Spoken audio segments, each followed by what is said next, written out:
Մարքեթինգը այդքան զոհեր չի ման գալի։ Ոնց որ այն պահն այն, որ ինչ-որ բան առնում ես, հետո մտածում ես, բայց ես ինչին էր պետք։ Ես միշտ մտածում եմ, որ ինձ ստիպել են, որ ես անպայման գնամ այդ ապրանքը։ Ձեզ ոնց որ էշի տեղ դնեն։ Չէր կարա տենց բան լինել։ Ոնց են այդ մարդիկ տենց առաջարկարի, ես չեմ հասկանում։ Ինձ շատ դուր է գալիս։ Պատրաստ եմ դրա համար վճարեմ, մամ կներես մի քիչ շատ գումար։ Դրա մեջ ինչ վատ բան կա։ Կախված նրանից թե դուք նախընտրում եք Apple թե Android, դա որոշակի բան է ձեր մասին ասում, եթե դուք ընտրում եք Mercedes կամ BMW, դա ուրիշ բան է ձեր մասին ասում։ Կներեք, իսկ դա արդար է։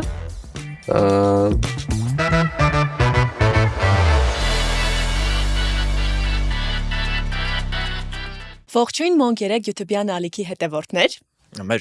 Այսօր մեր եթերում է ոնց որ միշտ մեր ամենահետաքրքիր հաղորդաշարը, որն է Վիդեո փոդքասթը, հա, A to Z-ին կամ AISF կամ Ադոյան։ Գիտեք, ես ու Ջելկան վերջերս զրուցում ենք, մտածում ենք իրար հետ, այ կա չէ, տենց թեորիա, որ ասում են միգուցե այս կյանքը մատրիցա է։ Ու մենք էլ մի քիչ ընդունել ենք այդ թեորիան։ Ես չեմ ընդունել։ Ասում են փոխարեն ամեն ինչ որոշված է, մենք ուղղակի ծրագրի մի մաս ենք, հա, ծրագիր ենք։ Եթե մի կողմ թողենք այս մատրիցայի թեորիան, հա, մենք եկանք այն եզրահանգմանը, որ կա էլի մի երևույթ, որի պատճառով կարելի է ենթադրել, որ միևնույնն է մեր փոխարեն ամեն ինչ որոշում է եւ մենք շատ քիչ բան ենք ինքներս որոշում։ Կա մի ոլորտ, որը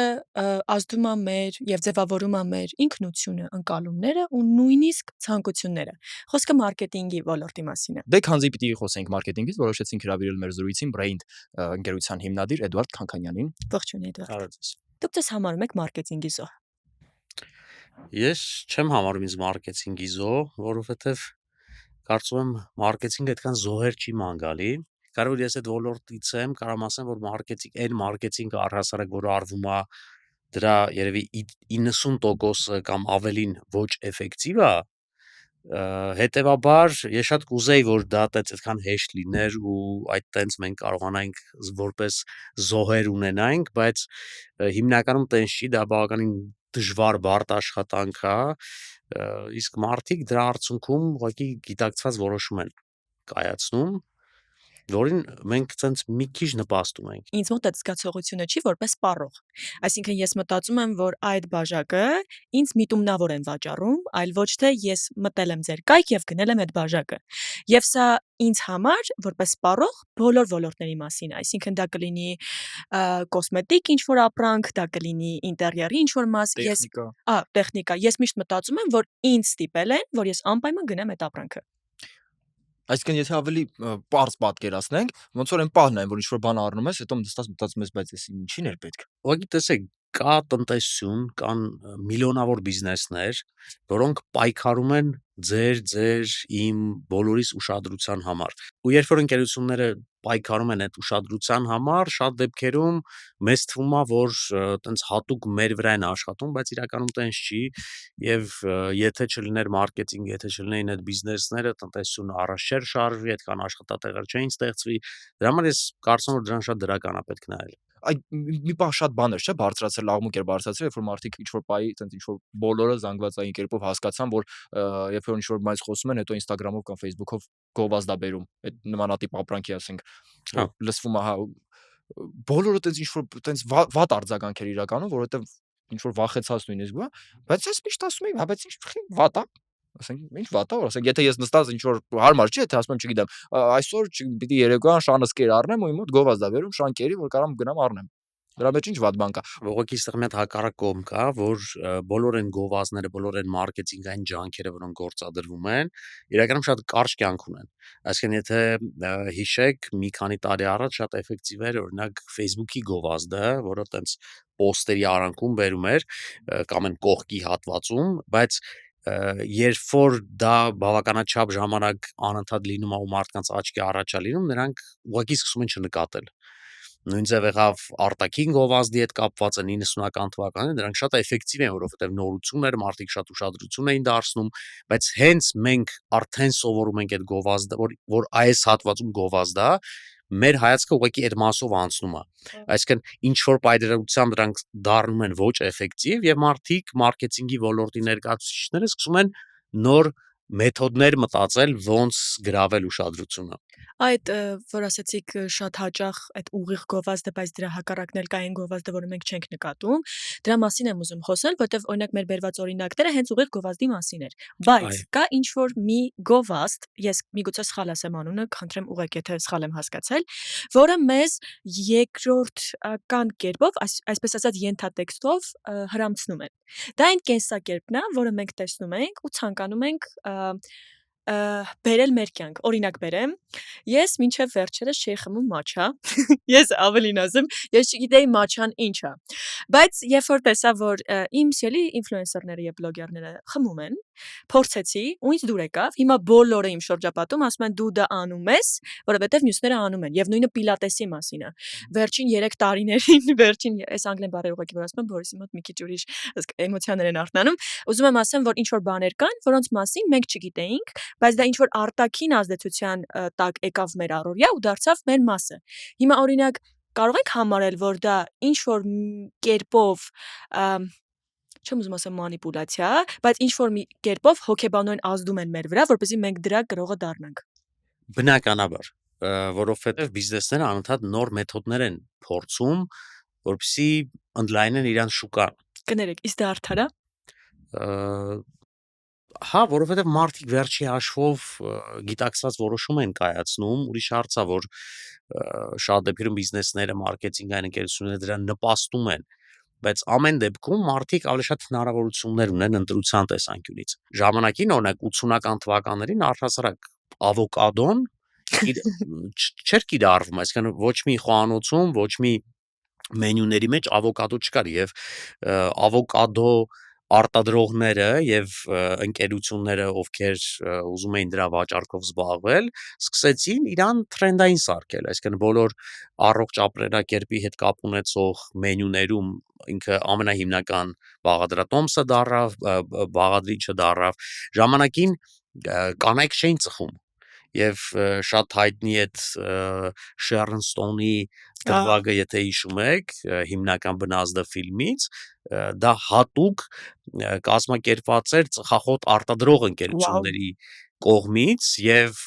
իր ամբողջ այդ կերպարը կարելի ասել ստեղծված էր ծխախոտ արտադրողների կողմից, որովհետեւ ծխելը դառնա ավելի գրավիչ, ավելի կրքոտ, ասոցացվի այդ սեքսուալության հետ եւ դա բնականաբար տվեց իր արդյունքները։ Ավելին ասեմ, բոլորը գիտեք հաստատ տաքսի ֆիլմը, ֆրանսիական տաքսի ֆիլմը։ Տաքսի ֆիլմի ուղիղ հովանավորը դա Peugeot ընկերությունն է եւ ամեն տաքսի հաջորդ սերիան դա Peugeot-ի նոր մոդելն է։ Ամեն, եթե դուք նայեք, ինքը սկսում է մոդելից եւ ամեն հաջորդ իր նոր մոդելի հետ թողարկվում է նոր տաքսի սերիան։ Եվ դա շատ նորմալ է եւ կարծում եմ շատ ավելի լավ է տենց, քան այն ուղիղ եւ անհետաքրքիր գովազդի տեսակները, որ մարդիկ ուղակի ուշադրություն չեն դարձնում։ Եվ նորվայնանում են դրանցից։ Բայց դրա մեջ մի փոքր գերագնահատված կոմպոնենտ մենք չենք նկատում, այսինքն նույն մաչան, որը մեզ վրա կարող են օրինակ վաճառել 10 եվրո, օրինակ, կամ նույն պիլատեսի մեկ այցելությունը, որը կարող է լինել, չգիտեմ, 50 եվրո, օրինակ, դրա մեջ չենք նկատում են, որ միայն նրա համար, որ դա գովազդվում է, դրա համար այդքան շատ են մարդիկ գումար տալիս դրան։ Միգուցե ավելի շատ ոչ թե գովազդում է, այլ տրենդային է դառնում եւ դուք բայց ինքնուրույն եք, չէ՞, ինքնակամ այդ գումարը տալիս եք այն ընկերությանը, որ ձեզ վաճառում է։ Ուղղակի որ հետ ես գալիս, հասկանում ես, որ հոգեբանորեն ամեն դեպքում դու դա այնքան ես տեսել, որ դու ցանկացել ես գնաս այդտեղ։ Բնականաբար։ Ու դրա վրա ոնց որ ազդեցություն ունեցել է այն, որ դու այո ենթագիտակցորեն դա ընտրել ես, բայց մի քիչ էլ չես ընտրել, որովհետև օրինակ ես տեսել եմ, որ Բորիսը դա արել է։ Ու ստացվում է, ինչ որ ձև ստեղծվում է միջավայր, որը մեզ ստիպում է ինչ որ։ Գիտեք ոնց է, մենք բոլորս փորձում ենք ինչ որ մի բանի մաս կազմել։ Մեզ բոլորին պետք են հետաքրքրություններ, նախասիրություններ, բաներ, որը մեր կյանքը ինչ որ առումով կլցնի, եւ մարքեթինգը այդ առումով մեզ օգնում է, որպեսզի մենք, ասենց ասած, մեր կերպարը ձևավորենք, որովհետև դուք հագնվում եք կամ օգտվում եք ինչ-որ բրենդերից եւ այդ բրենդերը ոչ միայն նրա համար են, որ դրանք շատ որակով են կամ դուք շատ սիրում եք, այլ որովհետև նրանք որոշակի մեսիջ են փոխանցում ձեր դիմացինին, թե ով եք դուք։ Այդ առումով մեր ընտրությունները խոսում են մեր մասին։ կախված նրանից թե դուք նախընտրում եք Apple թե Android, դա որոշակի բան է ձեր մասին ասում, եթե դուք ընտրում եք Mercedes կամ BMW, դա ուրիշ բան է ձեր մասին ասում, եւ տենց շարունակ մենք բոլորս ընտրում ենք այն բրենդերը, որոնք ավելի շատ խոսում են մեր հետ եւ ավելի շատ ներկայացնում են մեզ կամ օգնում են մեզ ներկայանալ նրանց, ոնց որ մենք ուզում ենք։ Իսկ կարելի է ընդհանրել, որ մարքեթինգի շնորհիվ այդ բրենդերը ստեղծում են որևէ կերպար, որին մենք ուզում ենք համապատասխան լինել։ Այո։ Բացի նրանից, որ իրենք ստեղծում են այդ կերպարները, շատ դեպքերում այդ կերպարները, այդ էմոցիաները արդեն գոյություն ունեն, բայց իրենք իրենց բրենդը կապում են այդ էմոցիայի հետ եւ ներկայացնում են քեզ որպես էմոցիա, ոչ թե որպես բրենդ։ Եվ եթե դու քեզ ասոցացնում ես դրա հետ, դու միանգամից կապ ես տեսնում այդ բրենդի հետ։ Այսօր մենք բոլորս, չգիտես ինչի, նոր տարին ասոցացնում ենք Coca-Cola-ի հետ, չէ՞, որտեղ մանկությունից դա մեզ ներկայացվել է, այդ ամանորյա հրաշքը, այդ գույները, Սանտա Կլաուսի կերպարը, այդ մեքենան, որ գալի բեռնատար, որ գալիս է, եւ դա արդեն, ցենց ասած, մեր պատկերացման մեջ անբաժան է մեր պատկերացումից նոր տարվա կամ ամանորի հետ։ Լավ է թե վատ, դա ուրիշ հարց է, բայց դա արդեն ոնց որ մեր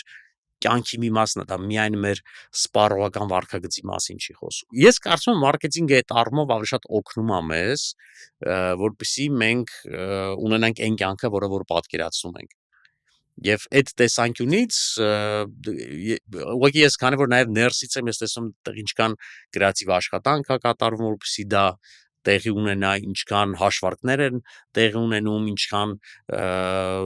շատ մարդիկ են դրա վրա աշխատում, եւ այդ տեսանկյունից ես կարծում եմ, որ դա տենց փոխշահավետ համագործակցություն է ոնց որ սպառողների եւ բիզնեսների միջեւ, որովհետեւ փաստացի մարքեթինգը դա այն լեզուն է,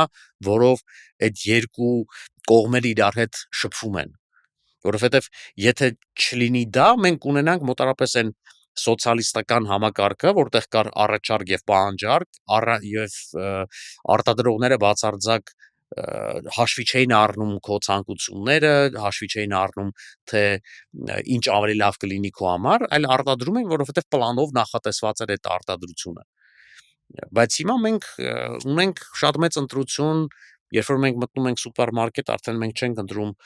չենք վերցնում այն կաթը, որը որ կա, այլ ընտրում ենք տասնյակ կաթերի մեջից, ընտրում ենք այն կաթը, որի բրենդը մեզ ավելի շատ է դուր գալի, որի տարան, փաթեթավորումը մեզ ավելի շատ է դուր գալի։ Արտադիր հետևից ենք անում, որ ամենատարբեր։ Ես դա բացառապես դրական եմ գնահատում, որովհետև այսօր մարդիկ անկախ նրանից թե իրենք որ սոցիալական սեգմենտին են իրենց դասում, կախված նրանից թե ինչ նախասիրություններ ունեն, ամեն մեկը իր համար մի բան կգտնի այսօր։ Երբ որ խոսքը վերաբերում է վնասակար բաներին, օրինակ կարանք դատենք արդարացիա թե ոչ արդարացիա, թե էլի մտածենք, որ ամեն մեկի ընտրությունն է դա։ Օրինակ դուք կզբաղվեք որևէ պրոյեկտով, չգիտեմ, օրինակ ծխախոտի ինչ որ բրենդի մարքեթինգով, որովհետև ամեն դեպքում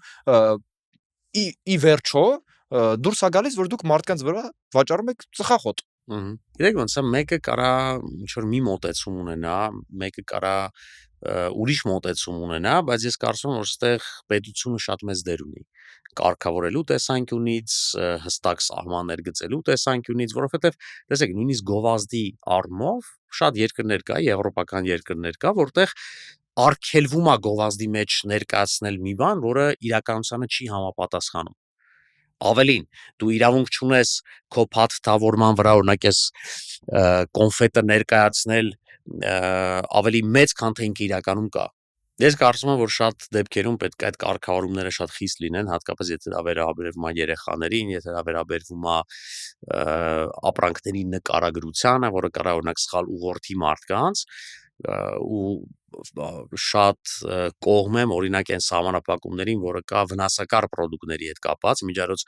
մենք մեր շուկայում հիմնականում առնչվում ենք օրինակ ալկոհոլի կամ ծխախոտին, որտեղ ինչ որ տենց հատուկ մակնանշվում է իր վնասակարության մասին, բայց շատ երկրներ կա, որտեղ շատ լուրջ ձևի ներկայացվում է օրինակ շաքարի պարունակությունը կամ այն վնասակար ինգրեդիենտները, որը արկա է պրոդուկտների մեջ, որը որ կարծում եմ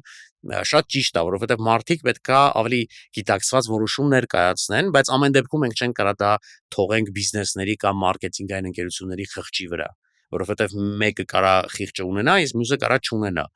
իսկ սպառողները շատ դեպքերում այդքան ժամանակ չեն ծախսում կամ չեն ուզում խորանալ, այդքան ուզում են հավատալ նրան, ինչը իրանց ներկայացվում է, բայց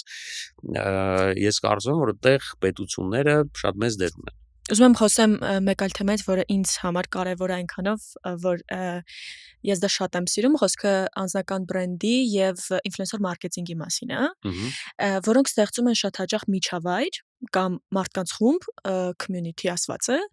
եւ այն Մարդկանց որ իրանք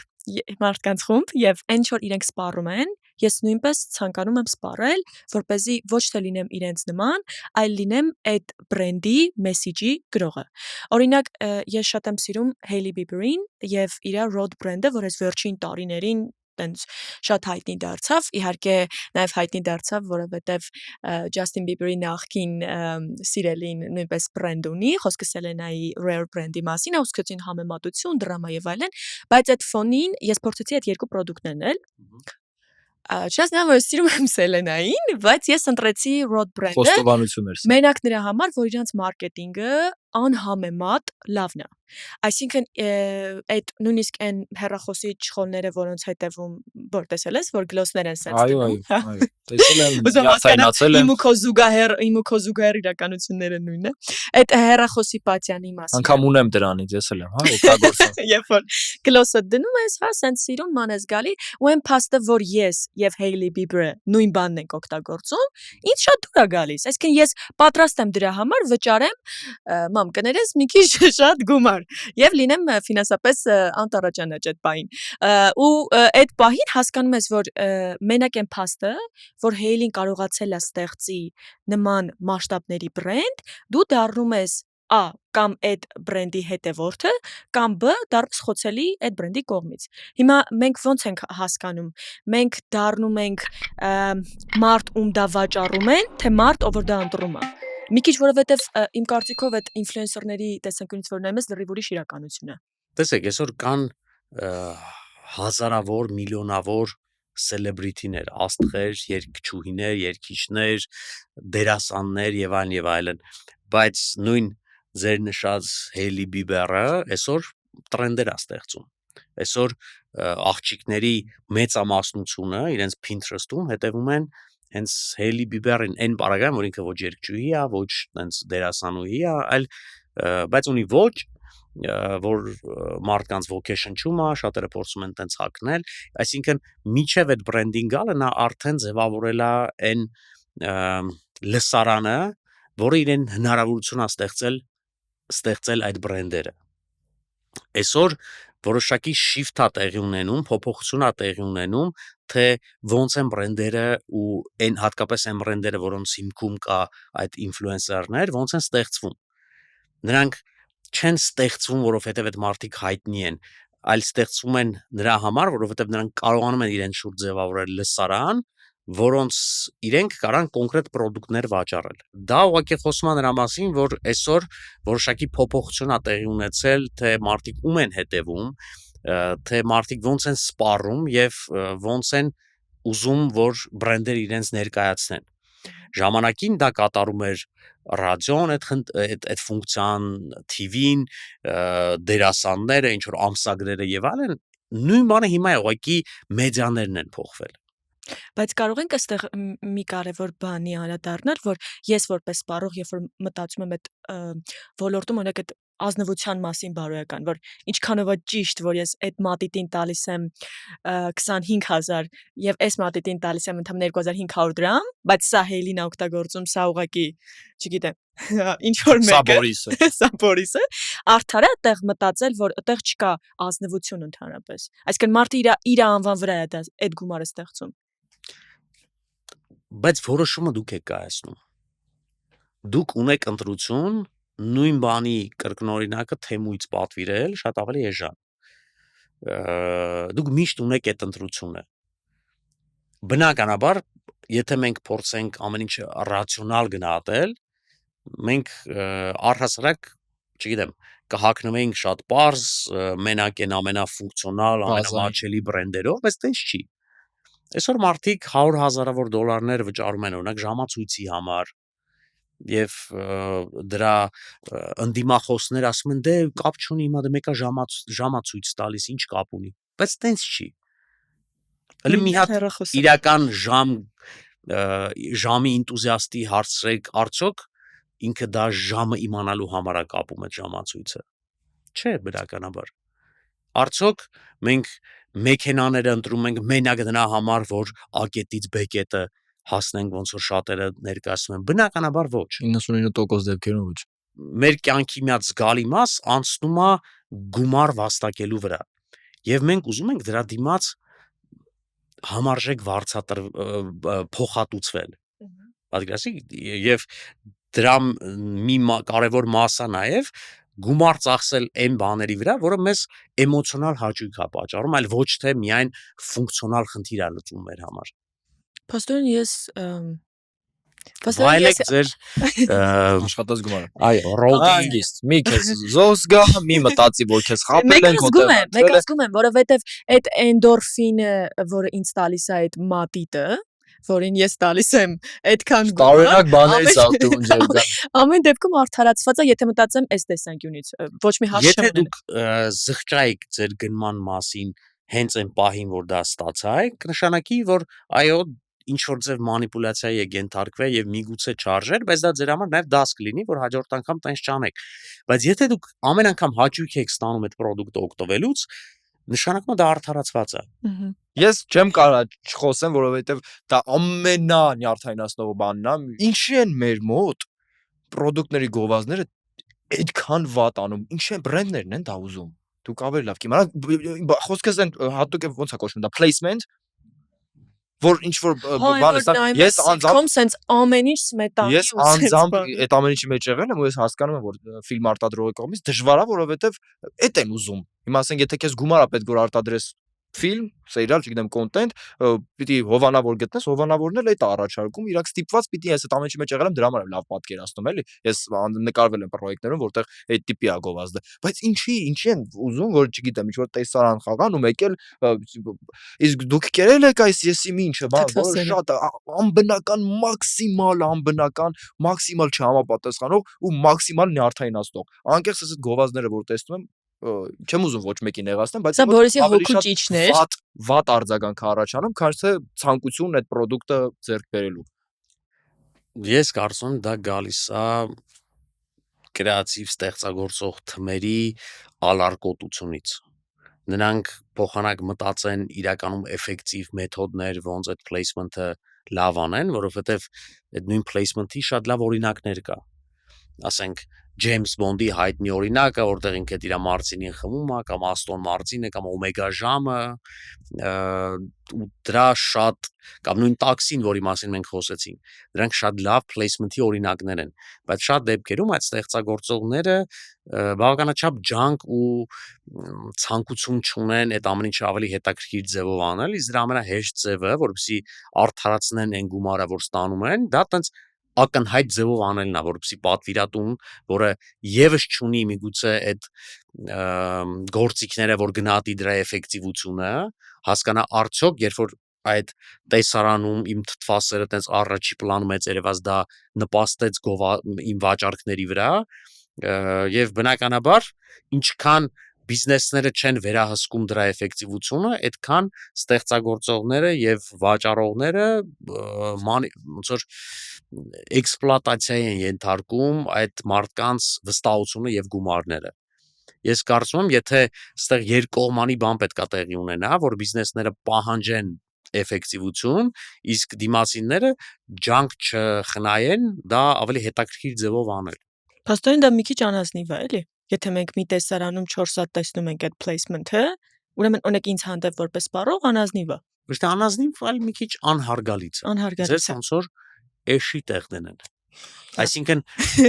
այն առումով, որ ասում են քեզ այսենց շատ ակնհայտ պետքա ասես մտցնենք աչքդ, որ դու տեսնես, այն պարագայում, որ հիմնականում մարդիկ, սպառողները այդքան պրիմիտիվ չեն, այդքան տենց մակերեսային չեն։ Հա, հետո պետք է հաշվի առնենք, որ փոխվում են սերունդներ եւ գալիս է սերունդ, որի մտածելակերպն էլ է ուրիշ, օրինակ միգուցե դա 30 տարի առաջ աշխատել է եւ տվել է իր արդյունքը, բայց օրինակ այս սերնդի վրա կարա հակառակ ազդեցություն։ Ես հիմա ձեզ մի հատ հարց տամ։ Ամերիկյան ֆիլմերի կամ սերիալների մեջ դուք նկատել եք Apple-ի placement-ը։ Հա, ես Ուղիղ ձև այդպես ակնհայտ Apple-ի placement։ Չէ, բայց դե բնականաբար որ չգիտեմ ինչ որ ուսանողության մասին սերիալ է ու ինչ որ մեկը միտեղ MacBook-ա բացում, դե բնականաբար այնպես չի որ պատահաբար է դա MacBook։ Ըստ ձեզ կա որևիցե մի ֆիլմ, որևիցե մի տեսարան, որտեղ Apple-ից օգտվում է վատ հերոսը։ Այ ուշադիր չեմ եղել, չեմ Չկա։ հիշում, չկա։ Չկա, որովհետև իրանք շատ լուրջ ձևի հսկում են, վերահսկում են, թե իրենց բրենդը ում ձեռքում է հայտնվում։ Բոլոր տեղերում, որտեղ հա, մենք ունենք ոնց որ դրական եւ բացասական հերոսներ, Apple-ը միշտ դրական հերոսների մոտ է։ Եվ տենց մեր մոտ ենթագիտակցորեն ձևավորվում է այն կարծրատիպը, որ հաղթողները միշտ Apple են օգտագործում։ Սիրելի Apple, եթե մեզ լսում եք, բրավո։ Հաստատ լսում են։ Հա դե։ Հայաստանի ներկայացուցիչ։ Իսկ մեր մոտ հակառակն է, ես մի պրոյեկտ եմ, ոչ մի բանի անունը չտամ, որ ոչ մեկ չնեղանա, որտեղ խաղում եմ, ահա որ վատ սրիկա է ես խաղում ու մի հատ հովանավորից առաջարկ կար, որ գնամ իրանց մոտ իմ կերպարը, ես չէ, էլի իմ կերպարը սցենարով գրեմ, որ գնում է իրանց մոտ աշխատանքի ա մտնում։ Չէր կարա տենց բան լիներ։ Ոնց են այդ մարդիկ տենց առաջարկարը, ես չեմ հասկանում։ Լավ, անցնենք այս թեման, շնորհակալություն, ես ձեր կարծիքի հետ լիովին համաձայն եմ։ Սենց մենք վատ ու լավ ենք, հա, քննարկում ենք, փորձում ենք քննադատենք ինչ որ չափով է մարքեթինգ ասվածը, բայց մի այսպիսի բան էլ կա, մենք երբևէ ու պատմության մեջ ընդհանուր աշխարհի եւ մարդկության մենք առանց մարքեթինգ եղել ենք, որովհետև ես sense մակերեսորեն որ պատկերացնում եմ, մարքեթինգը միգուցե մարքեթինգ անվանումը չի եղել, բայց այդ երևույթը գովազդելու, ներկայացնելու, վաճառելու միշտ եղել է։ Միշտ, ասենք, եթե հիմա մենք գովազդները, չգիտեմ, ինտերնետով ենք տեսնում, այն ժամանակ եղել է TV-ին, դրանից առաջ չգիտեմ, թերթերը, դրանից առաջ էլ երևի ինչ որ մեկին ուղարկել են, որ գնա հրապարակում միտեղ բարձր կանգնի եւ գոռա, ասի, չգիտեմ, sense հավես բան կա, եկեք, տեսեք, գնեք, մոտեցեք։ Բնականաբար դա միշտ աճել է բիզնեսների աճին զուգահեռ եւ մրցակցային շուկաներում նրանք կարիք ունեն գովազդի, կարիք ունեն որ մարդիկ իմանան իրենց մասին եւ սա բնականաբար իր տենց ամենաակտիվ փուլը մտել է 20-րդ դարում, 20-րդ դարի երկրորդ ավելի հատվածում, բայց բնականաբար դրա տարբեր դրսևորումներ միշտ եղել են։ Ուղղակի բնականաբար մենք դրան չենք կոչել գովազդ կամ մարքեթինգ, այլ հայտարարություն, դրան ասել ենք, չգիտեմ, տարբեր անուններով, բայց փաստացի բովանդակությունը նույնն է մնացել։ Եվ մենք պետք է նաև գիտակցենք, որ երբեք մարդկության պատմության ընթացքում այսքան բան չի արտադրվել, ինչքան որ հիմա։ Սկսած սնունդից, վերջացրած հագուստով, ուղղակի այնքան շատ է հիմա ամեն ինչ արտադրվում, որ մենք ցանկության դեպքում կանենք այս երկրագնդի բնակչությանը մի 5 անգամ հագցնել, հանվածնել, կերակրել եւ մեկը մենք հələ լիքը բան էլի կունենենք դրա արդյունքում, բայց դրա հետևանքը այն է, որ մենք ունենք շատ մեծ ընտրություն ամեն ինչի եւ բնականաբար առանց մարքեթինգի մարդիկ շատ դժվար կարողանային կողմնորոշվել թե ինչ են ուզում այս կյանքում, որ բրենդերն են ուզում նախընտրեն Եվ սա բնական էվոլյուցիա է, ես կարծում եմ որոշ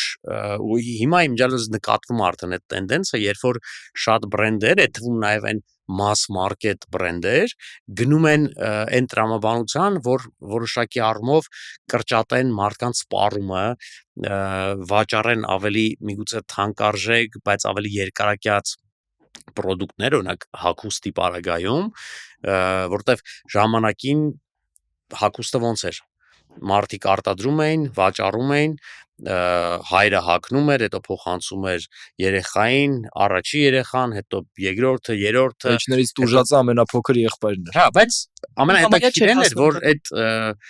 այդ ապրանքները, այդ հագուստը դիմանում էր այդքան։ Հիմա հələ դուք փորձեք, ասենք, Zara-ն փոխանցել ձեր ասենք, չգիտեմ, փոքր եղբորը, բնականաբար չի, որտեվ իրանք նախատեսված են լավագույն դեպքում մի սեզոն դիմանալու համար։ Իսկ մարդիկ արդեն քանի որ բոլորը ունեն այդ ազատությունը ամեն ինչ ու երբ ուզում են առնեն ու ինչ քանակությամբ առնեն, արդեն ոնց որ բոլորը դրանից են հոգնել եւ բոլորը արդեն փորձում են ավելի գիտակցված որոշումներ կայացնել, ընտրել բաներ, որը որ ավելի երկար կյանք կունենա, բացի դրանից այսօր տրենդերը շատ դեպքերում մարդիկ չեն ուզում այդքան հետևել տրենդերին, այլ ուզում են անգլերենում բառ կա timeless առնել մի բան, որը որ ավելի մի քիչ, չգիտեմ, տասնամյակներով կարաս հագնես եւ ակտուալ կլինի։ Ու էմոցիոնալ կապ էլ կստեղծվի, չէ՞, այդ պրոդուկտի հետ, որը Իհարկե։ հիշողության տեսքով կփոխանցվի սերնդեսերունդ։ Կպատմեք, խնդրում եմ, մի մարքեթինգային արշավի մասին, որից դուք շատ եք տպավորվել։ Կարող է լինել նույնիսկ այն արշավը, որը դուք եք օրինակ արել։ Մի արշավ, օրինակ, որ մենք արեցինք, բրենդերից մեկը մեծ retail վաճառքով զբաղվող ընկերություն խնդիր ուներ, որպեսզի սպառողները ճիշտ հասկանան, թե ինչ առաջարկ ունի եւ հասկանան ինչի համար կարան գան ու գնումներ անեն իր մոտից եւ դրա համար մենք մի քիչ ոչ ստանդարտ մոտեցում ցույց տվեցինք, որ մենք ուզում էինք ցույց տանք, որ բոլորը գնումներ են կատարում ընդեղից, ուզում էինք ցույց տանք, թե ինչ գնումներ են անում եւ ուզում էինք ոչ թե մարդկանց ուղղորդենք, որպեսզի գնումներ անեն, այլ մարդկանց օգնենք, թե ինչ գնումներ անեն։ Եվ մենք կազմակերպեցինք մի հատ արշավ, որտեղ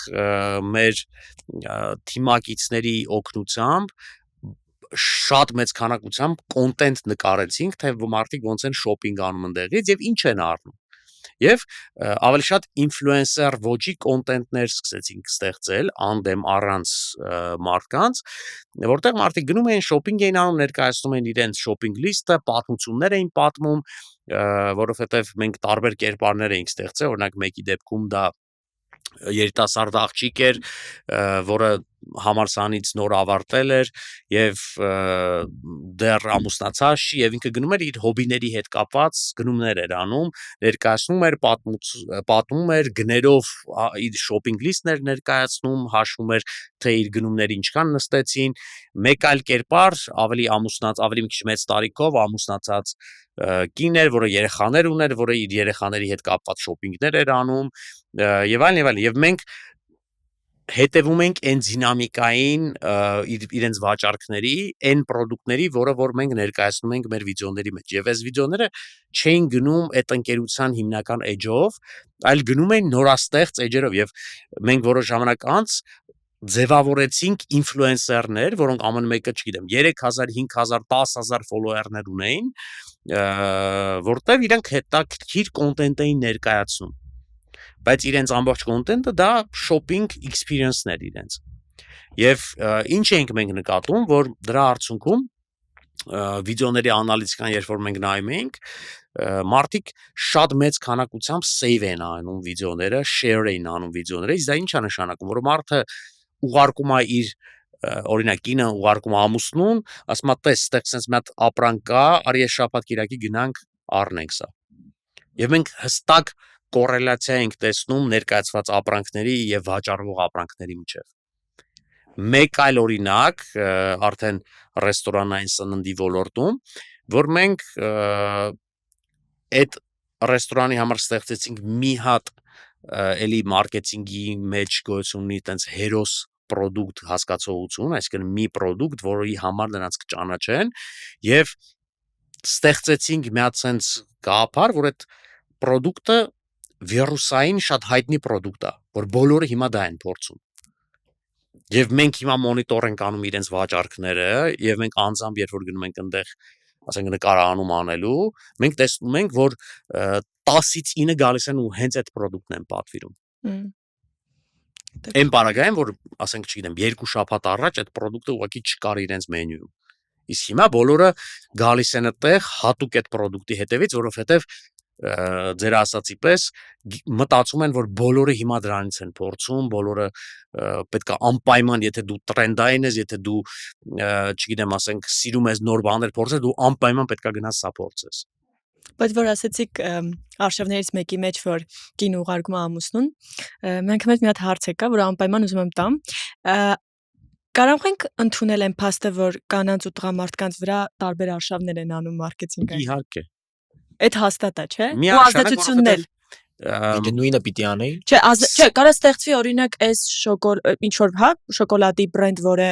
ստեղծվել է հատուկ կանանց եւ հատուկ տղամարդկանց ու դրա հետևանքով ազդեցությունն էլ է ուրիշ։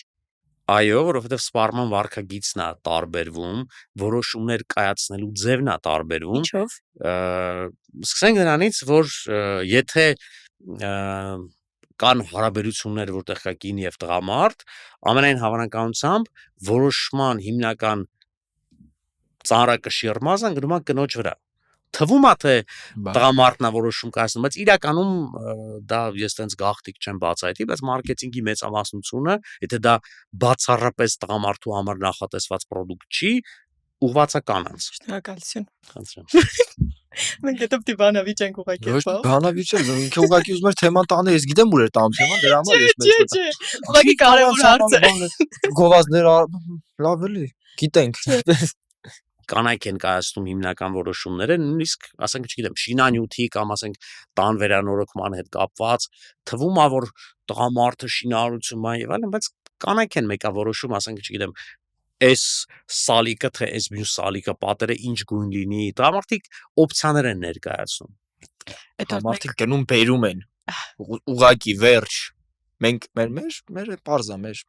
առաջադրանքը ուղղակի վերցնել եւ բերել ինչ որ դուք եք ուզում։ Շնորհակալ ենք շատ այսօրվա քննարկման համար, որովհետեւ ես կարծում եմ, որ ես ու Բորիսը մարքեթինգի մասին մեր պատկերացումները մի փոքր փոխեցինք, չէ՞ որ։